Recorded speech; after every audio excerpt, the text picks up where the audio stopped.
Mill-ewwel tas-sena s'issa nfetħu aktar minn 500 każ dwar diskriminazzjoni fuq persuni b'diżabilità.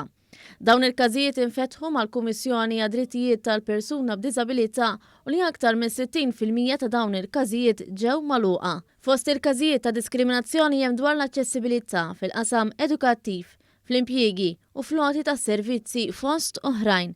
Dan tħabbar waqt iż-żjara li għamlet il-Ministru għall-Inklużjoni u l-Kwalità tal-Ħajja Ġulja Farrugia Portelli lill-Kummissjoni għad-Drittijiet ta' Persuni b'Diżabilità f'Birkirkara. Il-Ministru ltaqet mal-ħaddiema tal-Kummissjoni u sostniet li matul is-snin sar ħafna xogħol f'dan il-qasam.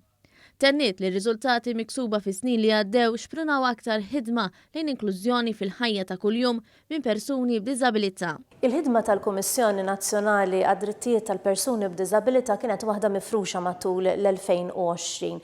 Ħafna mill-ħidma kienet iddur mal-COVID imma wkoll kien hemm issues ta' natura differenti. Min-naħa tiegħu il-Kummissarju għad-Drittijiet tal-Persuni b'Diżabilità Oliver Scicluna saħaq dwar il-futur tal-Kummissjoni f'ħidma flimkien mal-Ministeru. Nħarsu l-qudiem li nkomplu naħdmu mal-Ministru biex bekk nkomplu nsaħħu l-Kummissjoni biex il-Kummissjoni tkun tista' tħares id-drittijiet tal-persuni b'diżabilità kif obbligati li nagħmlu skont il-Konvenzjoni għad-Drittijiet tal-Persuni b'Diżabilità kif ukoll twarlat l-opportunitajiet indaqs. Bħalissa għaddejja ħidma dwar strateġija tal-Kummissjoni minn task force magħmula minn akademiċi, avukati u persuni b'diżabilità.